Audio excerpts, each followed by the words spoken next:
नमस्कार माझ्या सर्वांना, मी शिवानी गावाकडच्या स्वादमध्ये आपलं खूप खूप मनापासून स्वागत आहे। तर आज मी तुमच्यासोबत शेअर करत आहे अगदी झटपट बनणारा आणि मुलांसाठी स्पेशली त्यांच्या टिफिनमध्ये देण्यासाठी अगदी सॉफ्ट स्पॉन्जी असणारा आणि त्यांनासुद्धा आवडेल एखादा खाल्ला एक घास तरी खाल्ला ना त्यांना आवडेल अशा प्रकारे बनणारा ब्रेकफास्टची रेसिपी।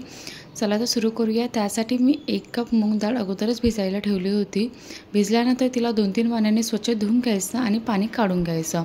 नंतर मिक्सरच्या पॉटमध्ये टाकून त्यामध्ये सोबतच 1 कप भिजलेले पोहे जाडवाले आणि 1 कप रवा बारीक किंवा ठोकर कोणता पण घेऊ शकता आणि त्यामध्ये 1 कप खट्टवालं दही टाकायचं, आंबटवालं दही टाकायचं आणि हे सर्व अगोदर मिक्स करून घ्यायचं व नंतर मिक्सरच्या पॉटचं झाकण लावून छानपैकी असं बारीक करून घ्यायचं आहे।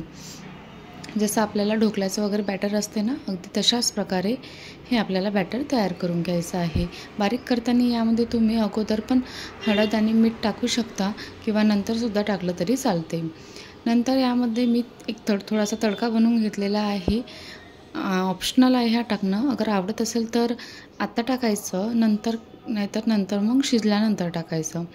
तर यामध्ये मी तडक्यामध्ये थोडंसं जिरं टाकलं, थोडंसं तेल टाकून जिरं मोहरी वगैरे टाकलं, थोडीशी हिंग, कढीपत्ता आणि किसलेलं अद्रक लसूण आणि थोडीशी मिरची टाकली आणि हे सर्व मिक्स करून घ्यायचं। त्यामध्ये मी अगोदर हळद आणि मीठ टाकलेलं नव्हतं म्हणून मी आत्ता यामध्ये हळद आणि मीठ टाकलं आहे। तुम्ही अगोदर पण टाकू शकता किंवा नंतर पण टाकू शकता, सारखंच आहे ते।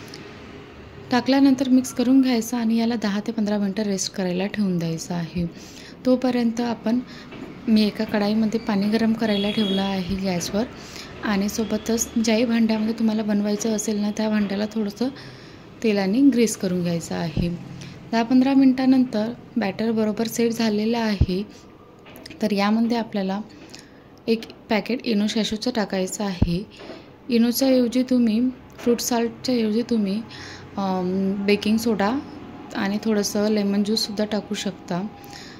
नसेल तर मग डायरेक्ट फ्रूट साल्ट टाकून द्यायचं आणि थोडंसं पाणी टाकून त्याला ॲक्टिवेट करून घ्यायचं आहे आणि हे एकदा आणखी मिक्स करून जे ट्रे तयार केला आहे ना त्या ट्रेमध्ये हे बॅटर फिलअप करायचं आहे। पाणी पण ऑलमोस्ट उकळून झालेलं आहे छानपैकी।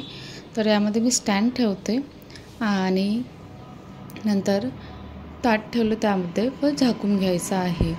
याला तुम्ही 15-20 मिनटं असंच झाकून शिजू द्यायचं मीडियम टू हाय फ्लेमवर।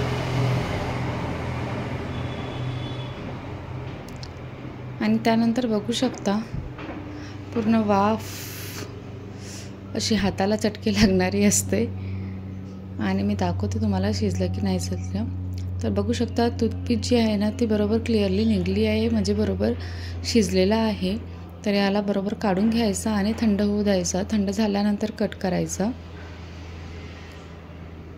तुम्हाला सपोज स्क्वेअर शेपमध्ये आवडत असेल ना तर त्यामध्ये पण तुम्ही कट करू शकता किंवा अशा प्रकारे ट्रायंगल शेपमध्ये सुद्धा कट करू शकता आणि यावरती तुम्ही आणखी जिऱ्या मोहरा आणि कढीपत्त्याचा तडकासुद्धा टाकून खाऊ शकता।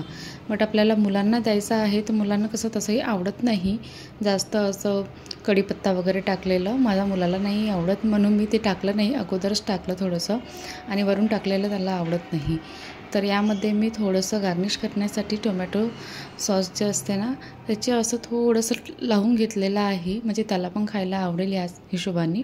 आणि अशा प्रकारे आजची रेसिपी ही बनवून घेतलेली आहे। कशी वाटली रेसिपी कमेंटमध्ये सांगा आणि चॅनलला सबस्क्राईब करायला विसरू नका।